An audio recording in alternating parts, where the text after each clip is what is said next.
NewJeans want to return to Ador, but will Ador accept them back? GIRLSET addressed past members and lawsuits, but was it insensitive? ILLIT Le Sserafim, and so much more in today's episode of Totally Legit K-pop News with me, Angelina. So if you're interested, please keep on watching. Don't forget to like, comment, and share this video with friends you don't have, because we have some breaking news today. So let's stop lollygagging and get into what's going on with NewJeans. So this all actually started after the court decided that NewJeans' contract was still valid. Of course, if we all remember, the court had to decide whether or not their exclusive contract with Ador was still valid. If it was still valid, they would have to stay with Ador until 2029. If it wasn't valid anymore, then they wouldn't have to stay. So after the court ruled that their contract with Ador was still valid, they expressed interest in appealing this decision. But then fans noticed that they only had a couple days left to appeal, but they hadn't appealed yet. So this sparked speculation that the members would maybe return to Ador, despite the fact that they've said time and time again that their trust with Ador has been broken, that they would never return back to Ador. So from there, Ador actually announced that 2 members had returned. This is a statement from Ador. NewJeans members Hidden in Hand have expressed their intent to continue their activities with Ador. After careful consideration and thorough discussions with their families, the 2 members have decided to respect the court's rulings and uphold their exclusive contracts. Ador will do our utmost so that Hidden in Hand can continue their entertainment activities smoothly. We ask for the fans' warm support and urge everyone to refrain from making unfounded speculations about the members. Thank you. So at this point, we only had news about those 2 members Hidden in Hand. But then from there, the rest of the members announced themselves that they'd be returning to Ador and said that Ador hasn't responded to their decision about this. Hello, this is Minji, Honey, and Danielle. Recently, we decided on our return to Ador after careful discussion. This was relayed late as one member is currently in Antarctica, but as Ador is not responding at the moment, we are inevitably announcing this through a separate statement.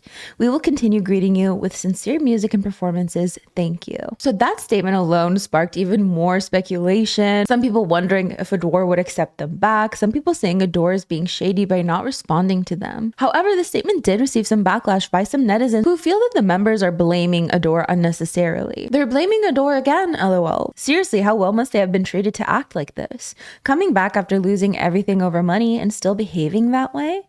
Ugh, I really can't stand them. They left however they wanted, and now they're coming back however they want, lol. Can't believe the things that come out of their mouths. They're just notifying people, huh? Must be nice living life that easily. Their attitude is legendary. It's 8 p.m. right now, lol. When did they even send that message that they're already demanding a reply? Wow, they really haven't changed at all. Now, with all 5 members apparently returning to Ador, there are a lot of divisive reactions to this. There are some people who feel that they need to apologize to ILLIT and Le Sserafim. I feel bad for Le Sserafim and ILLIT, who spent a year in hell over this, for those other 5 to come back like it's nothing. And the apology to Le Sserafim and ILLIT when? ILLIT and Le Sserafim needs an apology as soon as these girls put a foot in front of them. They should apologize to all HYBE artists, especially to Le Sserafim, ILLIT, and BTS. There are also some people bringing up that it might be very awkward for them to step foot into the HYBE building, being in the elevators with other artists, so on and so forth. But then there are people who feel that this decision was forced on them, but that this isn't technically a win. Of course, them returning sucks, but the girls fought their absolute hardest, and I am forever ever proud of them. I trust in them, and I am glad they are 5. This isn't a win. 5 young women are being forced back into a place they fought to escape. And if you're celebrating this, you're sick. Don't ever cry about mistreatment or trender hashtags again. Y'all are the problem. The only thing warming my heart is them staying OT5. So of course, with all that said, let me know your thoughts about this. This has been going on for a long time. You know, with their emergency live stream and then the lawsuit and, you know, more lawsuits on top of lawsuits. Let me know, what do you think of this decision? Do you think it was the right decision to make? If you were in their position, would you have just waited it out instead? Let me know.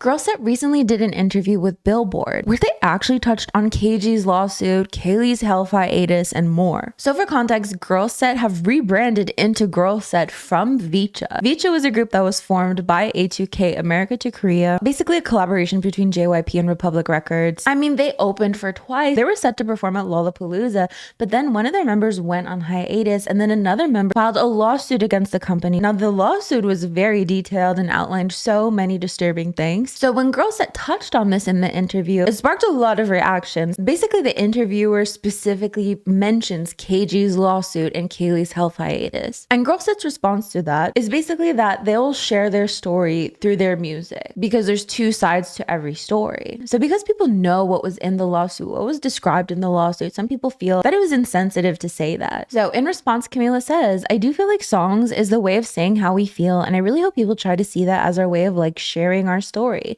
about how we feel about the situation. This is our story, so I really hope people listen to our songs and lyrics and try to see our side and how we feel about it, because people haven't heard from us. I still can't tune in knowing the they went through, especially with their previous younger member who was only like 13, 14 if I remember correctly.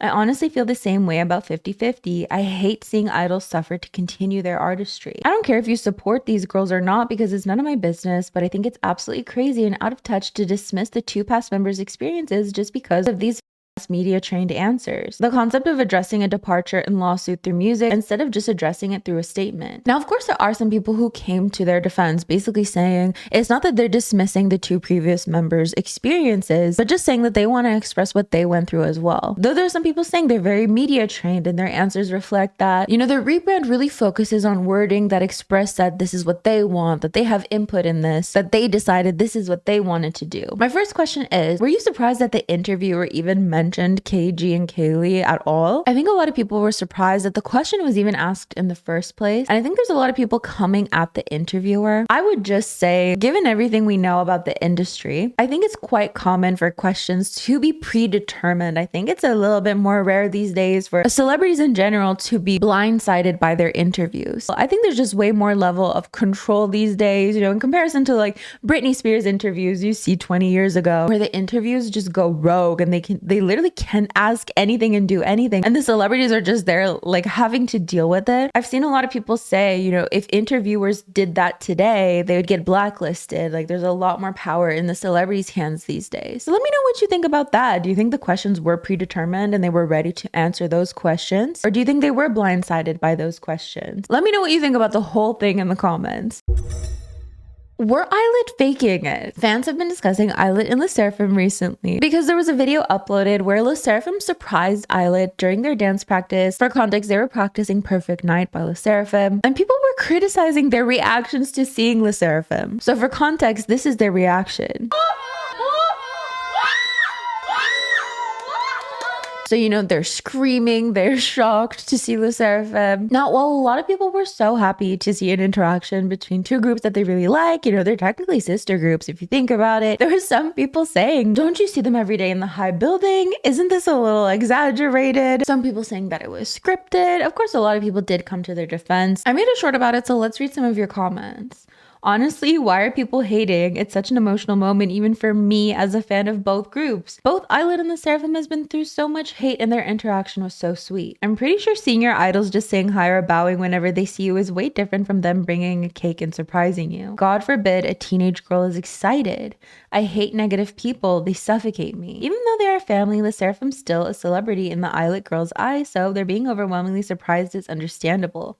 Idols can't even enjoy freely. I mean, even if they did see each other every day, I mean, if someone brings you a cake, wouldn't you be excited? I don't know if they're friends or not, but if you see your friends come and visit you, wouldn't you also be excited? I mean, there's also the fact that you're filming something as well. I mean, you tend to be more animated when you're filming content. It just is what it is. You know, they would definitely receive backlash if they were just deadpan in the face of Le Sserafim visiting them with the cake, you know, like, yeah, I see you every day. Who cares? You know, that definitely wouldn't have slid either. But of course, let me know your thoughts. Katseye's Lara is being accused of being performative, and the reason why might shock you. Katseye recently played Would You Rather, and they had to choose if they would rather perform with Destiny's Child or perform with the Spice Girls. Lara chooses perform with Destiny's Child, and here's what she says. Spice Girls are iconic, but it's just like Destiny's Child is my my goat. It's like they're my one, you know. Which Destiny's Child song?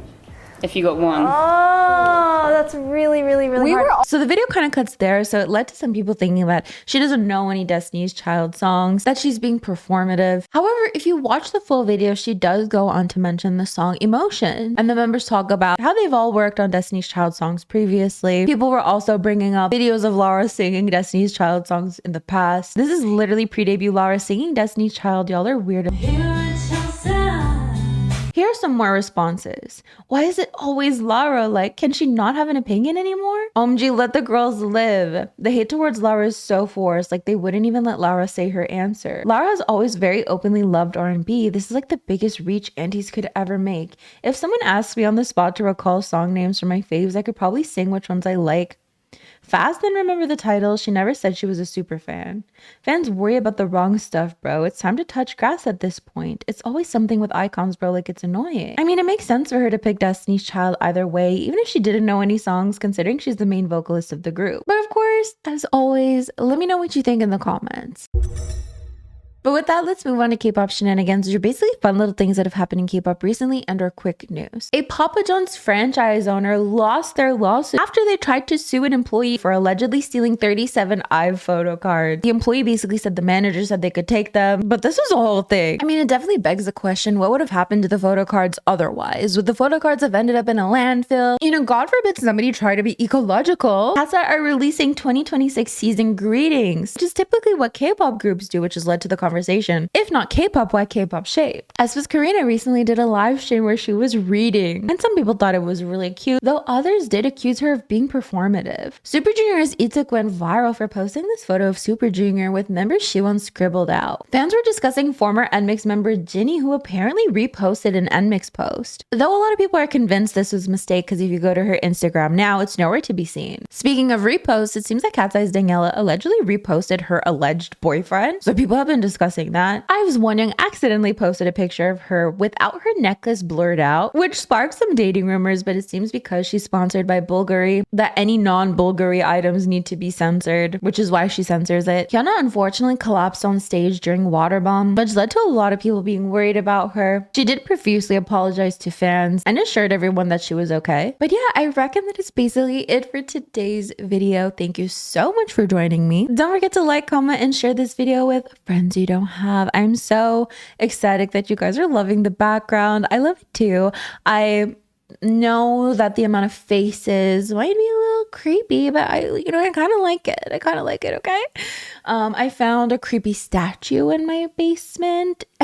So, the plans for having a filming room down there are a little pushed back until we figure out, where the creepy statue came from, because I don't remember ever seeing it and it's just kind of there and it's just kind of creepy. You know what I mean? Like, where? Yeah. Let's end the video here. These are the lovely individuals who help support my channel on a monthly basis. Thank you so much for your support. Send good vibes towards the basement if you want. Yeah. I'm gonna get going. Bye, guys. Bye.